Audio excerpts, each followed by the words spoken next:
What's up, YouTube? Keeping it a Benji, and I'm getting back with y'all. And we got another reaction.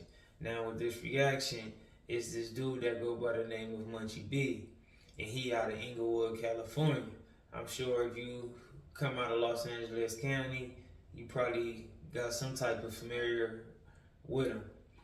And he's sitting down with Alex Alonso. That's the dude that run the street news, not street news, but street TV, I believe, channel, right? A lot of gang stuff and all that. And they doing the interview, and they just dropped a clip, and they speaking on the Stink Team. Now, if you don't know what the Stink Team is, that's pretty much everybody that was like running with Drakeo the Ruler. RIP to him. So let's dive in and see what this about. I go after law enforcement. I go on the song. I'm talking about. I'm not dissing the 60s, the rolling hundreds, the 9-0s. You know what I'm saying?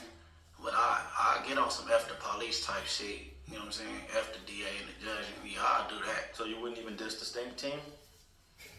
I got a gang of songs dissing them dudes, but You know, that's kind of funny to me that Alex Alonso was even like even privy to that issue between him and the Stink Teams, or the fact that he would even bring them up in this type of situation. For some reason, it's just kind of funny to me. but I ain't put it out yet. But and I still might. That shit. You know what I'm saying? F the DA and the judge. And yeah, I do that. So you wouldn't even diss the Stink Team? I got a gang of songs dissing them dudes, but I ain't put it out yet. But and I still might. See, I dish them. I dish them. Because they're not really a gang, right? yeah, they not a gang, and they look, put it like this. I'd rather sit on Slauson and Crenshaw and share a sandwich with a 60 than do a song with any of them dudes based on the disrespect. You know what I mean? Because when my homie died, you know, they was being disrespectful in their music. So you know, when Drakeo died, I returned the favor. I did the same thing they did. You know what I'm saying? But they never see who throw the rock first, though. They, you know what I'm saying? Yeah, that's the song. Now, if he got a problem with the Stink Team for dissing some of his dead homies, I'm sure that some members from the 60s or the 90s are, you know, the mother gangs that he was speaking on that he will not diss. I'm sure it's pretty much the same. So I wonder why would he separate it?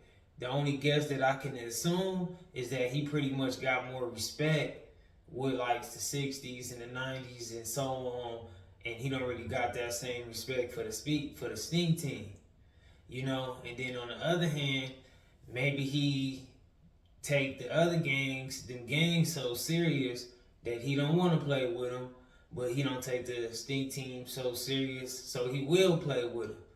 I don't know, but let's see if he explains it a little bit more, you know, because I'm sure every group that they name done disrespected one of his dead homies before. But some things in life or in the streets are more personal, you know, so I do get that too. You put on your YouTube channel where you have a thumbnail where you're hanging from a sign, a Slauson sign. Yeah, I got like 3 songs that's on YouTube disrespecting them dudes or whatever. But and I got more. It's Michael's lowest prices of the season sale. Shop this store-wide event for up to 70% off. Seal it soon. Hey, it's me, your skin. Help me maintain my moisture balance while exfoliating with CeraVe Renewing Essay Cleanser. Whatever. But and I got more. I did the same thing they did. You know what I'm saying? But they never see who throw the rock first, though. They, you know what I'm saying? Yeah, that's the song you put on your YouTube channel where you have a thumbnail where you're hanging from a sign, a Slauson sign.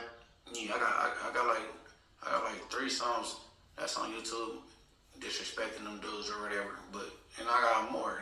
And I don't care about, you know what I'm saying, disrespecting them, because where was they morals at? You know what I'm saying? When mommy died and they got family members that still living and gotta hear about these dumbass songs y'all putting out. You know what I'm saying? So, you know, I mean, Nipsey wasn't one of my favorite people, but I wouldn't disrespect him in the song. He wasn't doing what they did. Yeah. Okay, so it sounded like to me that some Sting Team members was pretty much dissing his dead friend, and that's a very sensitive topic for Munchie, and it's very personal for him.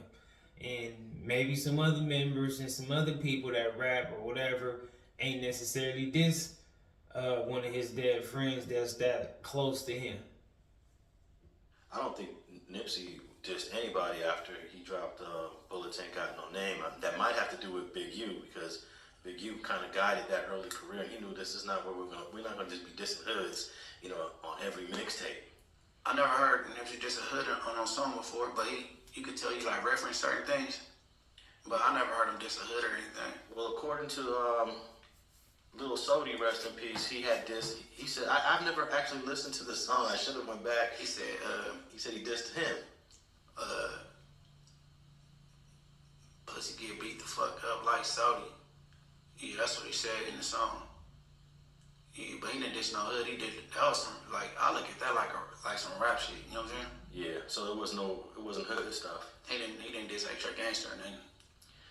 Yeah, that's and I understand where you're coming from, because of you guys got some personal animosity going back and forth with them dudes. But they're not even a real thing now, or are they?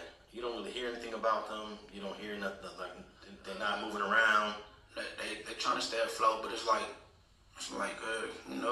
the Jackson 5 ain't nothing without Michael.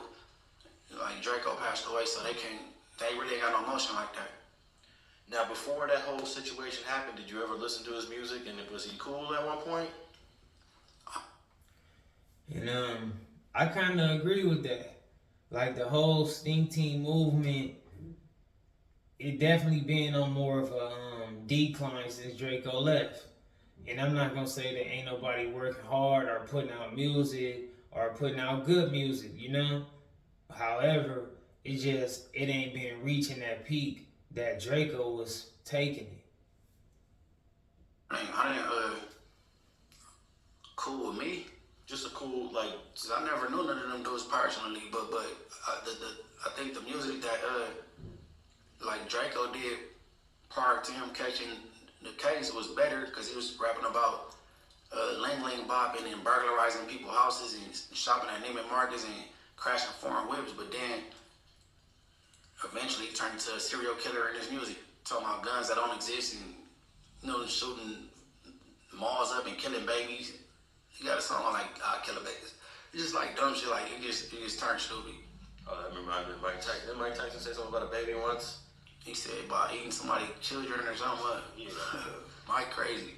All right. Hey, last thing I want to ask you on this topic, what did you think of that documentary that Trap Lord Ross did? Man, that thing was at least 2.5 hours long, and a lot of it focused on your beef and your folks' beef and him in that documentary. Yeah, because his case surrounded the homie, but that Trap Ross dude, if I'm saying his name right, seemed like he take his time and get his information right. You know what I'm saying? Because he bring up a lot of stuff that I don't hear people talk about regularly. You know what I'm saying? The bloggers, they state the obvious. He was saying little stuff I'm like, damn, I want to read that from him. Do you think he put out too much information, or was it already public information that he just dug up? I think it's shit he dug up, but I mean, it ain't nothing I think could get anybody locked up. Okay. Mariah told me about meeting Red Bull's dad. Oh, right. What was that like when who actually had to tell Red Bull's dad of what happened? And what was that like back then? I know I was at home, because I overdid it the night before, and I slept the whole day away. So, I'm getting up late, in the wee hours. I just slept the day away, like I just said. So now I get a call from Red Bull phone, and it's a female. And I don't know this girl, and she come on phone he just got shot, and he heard cars on him who is this? But she didn't want to tell me her name. She like, but he okay though, you know what I'm saying? So I'm like, well, who is this? She like, she just hung up. And I called Red Bull Pops. I'm like, man, somebody just called. Said, Davion got shot. You know what I'm saying? Check on that. They said they on the way to this hospital. All right, boom. He get off the phone. Then shortly after he was pronounced dead. But that I know I called him and told him to call out. I received. And I don't know who that was that called me from his phone. To this day. I don't know who that was. Damn, that's crazy. Right. And I don't know who else she called, but I'm like, that's crazy that she called me though. So she basically had Red Bull's phone, went through the contacts, went straight to Munchie B and hit you up. Yeah, like I said, I don't know who else she might have called either, but I know she called me and I called his dad. Was it possible that Red Bull was telling her something while he was still alive, or was she there at the scene? She had to be there at the scene. She called me, and she said, like, I'm saying, she told me what hospital he was going to, and she like, but he all right though. You know what I'm saying? So maybe because he was like talking or whatever, but she was like, all right, and I called his dad and relayed the message. So why is it so difficult to find out who this female was if she had his phone? I don't know who would I ask, like, who the female was. You know what I mean? Because, like, when he got killed, he wasn't with no Inglewood family, despite what the internet say he was with.